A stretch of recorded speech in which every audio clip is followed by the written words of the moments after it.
Entre as leiras de patacas da Limia resiste unha antiga pista de aviación concibida na década dos 90 como aeródromo local. Anos despois do fracaso deste proxecto, intentaron recuperala como base para dróns, pero tampouco despegou. E hoxe, ante a mirada apenada dos veciños, as instalacións perdense entre a maleza.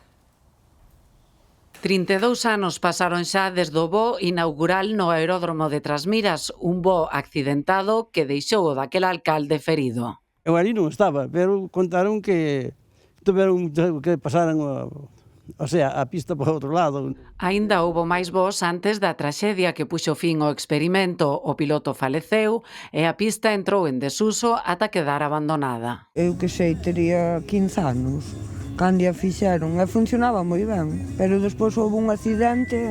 Nas décadas seguintes houbo máis intentos de relanzamento das instalacións como unha base pioneira para avións non tripulados cando a tecnoloxía dos drons era unha prometedora novidade, pero tamén quedou en nada. Daquelas o que se falaba eran de 3,5 quilómetros de pista, as limitacións que temos aquí por os núcleos e demais non era viable.